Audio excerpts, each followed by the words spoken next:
ராசிபுரத்தில் எழுச்சி பயணம் மேற்கொள்ள வருகை தரும் வருங்கால தமிழக முதல்வரை வருக என வரவேற்கும் ஆர்.பி. சீனிவாசன் எக்ஸ்எம்சி மாவட்ட பிரதிநிதி எம்ஜிஆர் இளைஞரணி ராசிபுரம் நகர செயலாளர். நாகையில் தாவேகா தலைவர் விஜய் பிரச்சாரம் மேற்கொண்ட போது அலையாத்தி காடுகள், கடல்சார் கல்லூரி, காவல்துறை நிபந்தனைகள் குறித்து தெரிவித்த தகவல்கள் தவறானவை என்று தமிழ்நாடு அரசின் உண்மை சரிபார்ப்பகம் தெரிவித்துள்ளது. தமிழ்நாட்டில் சதுப்பு நிலக்காடுகள் மற்றும் அலையாத்தி காடுகளின் பரப்பளவு 2 மடங்காக உயர்ந்துள்ளது என்று தெரிவிக்கப்பட்டுள்ளது. நாகையில் கடல்சார் கல்லூரி எதுவும் இல்லை என்றும் தமிழ்நாடு டாக்டர் ஜெயலலிதா மீன்வள பல்கலைக்கழகம்தான் இயங்கி வருகிறது என்றும் தெரிவிக்கப்பட்டுள்ளது. மக்களை சந்திக்க கட்டுப்பாடு விதிப்பதாகவும் பிரதமரோ உள்துறை அமைச்சரோ தமிழ்நாடு வரும்போது நிபந்தனை விதிப்பீர்களா என்றும் விஜய் எழுப்பிய கேள்விக்கும் பதிலளிக்கப்பட்டுள்ளது. சென்னையில் கடந்த ஆண்டு ஏப்ரல் 9ஆம் தேதி பிரதமரின் பேரணிக்கு காவல்துறை 20 நிபந்தனைகளை விதித்தது என்றும் தெரிவிக்கப்பட்டுள்ளது. தாவேக தலைவர் விஜய் பிரத்யேக பிரச்சார வாகனத்தில் நாகை வந்தடைந்தார். நாகை வந்த விஜய்க்கு தொண்டர்கள் உற்சாக வரவேற்பு அளித்தனர். இந்த விஜய் களத்திற்கு வருவது இது ஒன்றும் புதுசில்ல கண்ணா என ரஜினி ஸ்டைலில் பஞ்ச் டயலாக் பேசினார் தாவேக தலைவர் விஜய். தான் மீனவ மக்களுக்காக முன்பிருந்தே குரல் கொடுத்து வருவதாகவும் குறிப்பிட்டார்.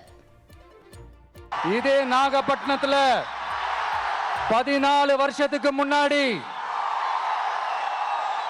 2011 February 22 இதே நம்ம மீனவர்கள் தாக்கப்பட்டதை கண்டிச்சு ஒரு பொதுக்கூட்டம் ஒண்ணு நடத்தணும் இல்லையா?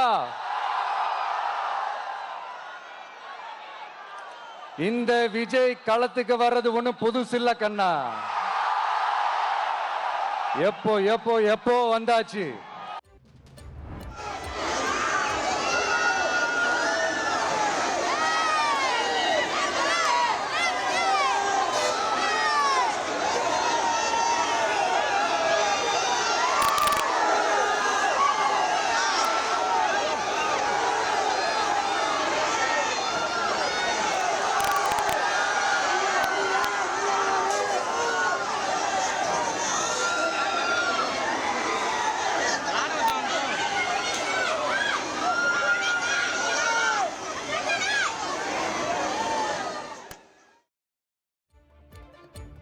நாகையில் பிரச்சாரத்தை முடித்துக் கொண்டு திருவாரூர் சென்றடைந்த தாவேக தலைவர் விஜய்க்கு உற்சாக வரவேற்பு அளிக்கப்பட்டது.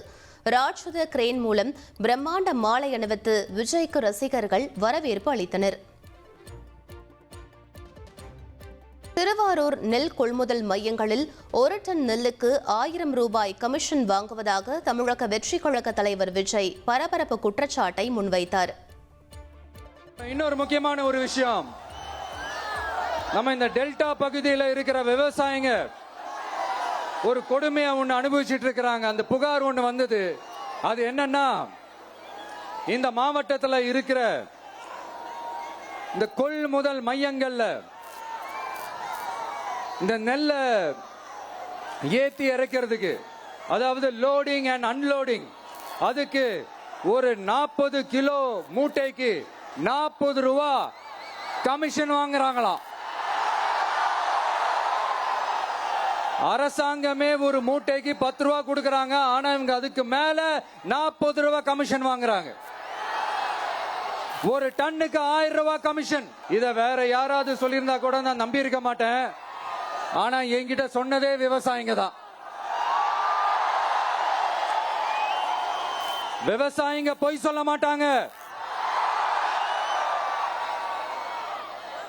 CM sir,